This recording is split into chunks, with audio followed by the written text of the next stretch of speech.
India was known to be a land of great devotion towards their gods and gurus. Gurus were known to lead their followers towards the right path of success and achievements. India had some great gurus like Chanakya and Dronacharya.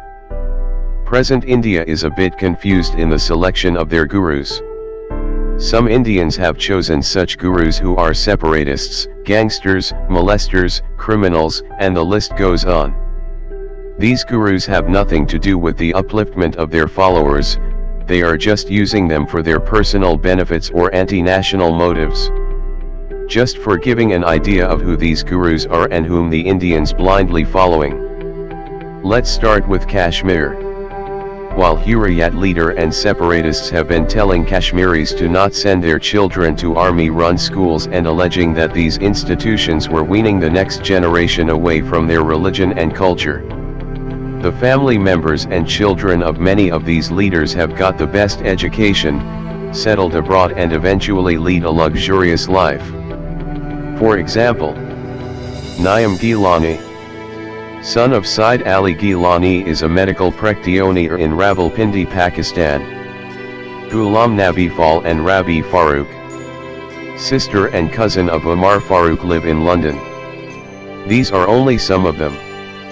Mehbooba Mufti hit out at separatists that they are inciting children in J&K for stone pelting and other anti-national activities while their own are studying abroad.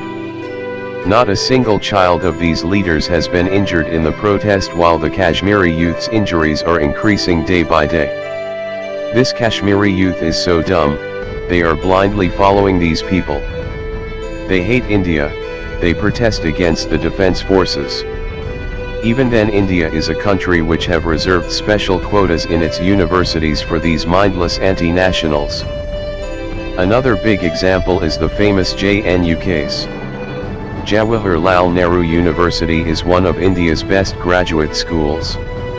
The Students' Union President Kanhaiya Kumar and some students organized an event against the death sentence of Afzal Guru and Maqbul Buddh.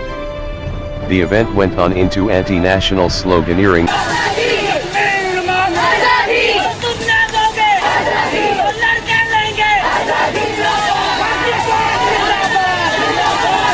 and in praise of a terrorist Afzal Guru who was given death sentence after complete process according to Indian judiciary.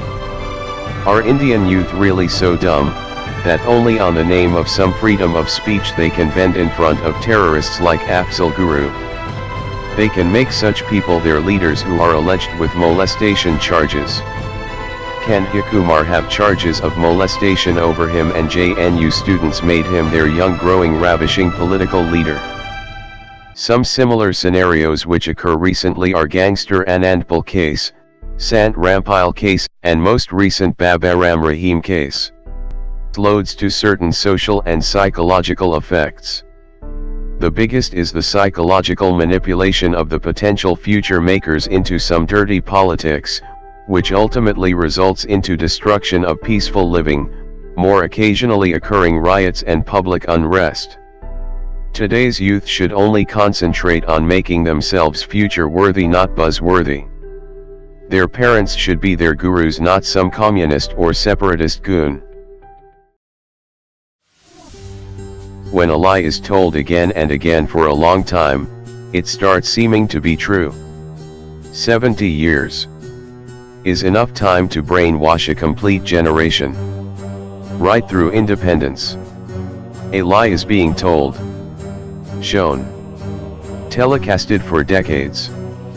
That a Western thing is a sign of class or high standards. Whether it is clothing, lifestyle, building architecture, or the language, everything is leading to be completely Western. Let us observe some facts. Chinese students start learning English in 3rd class. Russian students start learning English at the age of 10, which is optional with French and German. But in India, English is taught by the same time Hindi is taught, which is at the age of 3 to 4.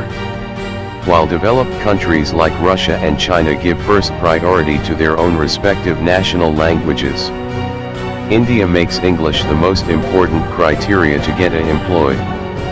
Indians who can't speak English are treated as villagers or illiterates.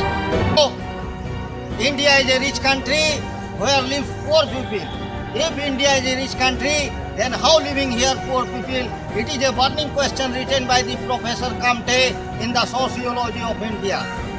Along with language, everything which look alike Western has gained center of attraction among Indian youth. Dance check. Singing check. Education check. Movies check. Torn jeans check. Toilet seats check. Premature relationships check. Staying away from parents check. School dress check. And the list goes on. Westernization can never be called modernization or part of globalization. Modernization refers to raise the standard of living using social or technological developments which can be more easily done by native language and resources. We are not saying that Western things or languages are bad. We are just saying that it is irrelevant to embed these things in our daily life more than our culture.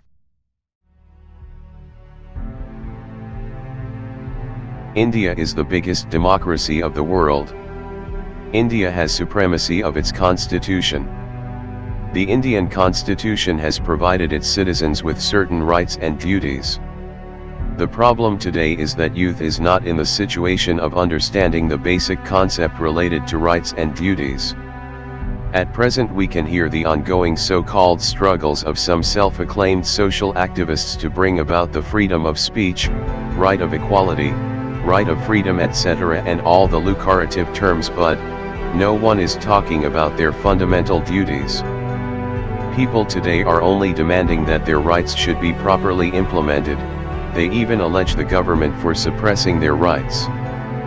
People are in no mood of understanding their rights along with duties. People wants development, higher standards of living, but they are not even capable of sustaining that. Most recent example was the Tejas train incident. People all the time complains about the standards of the Indian railways, and when a train similar to planes was rolled out, it was pushed to disgrace by the same people. People littered garbage in the train, and even the earphones of the infotainment systems were stolen. It was a big shame for Indians. The students of JNU demanded freedom of speech and at the same time tried to defame India through their slogans, which was against their duties. People don't give a damn of their duties, but they want their each and every right to implement it properly. They want clean surroundings provided, maintained, and sustained by the government only, while they spontaneously spit, urinate, and litter as their contribution. People should have knowledge about their rights, but they should never forget their duties. These mindset hampers the growth of a country and its people. To gain development, a person should be first known and obliged to his duties.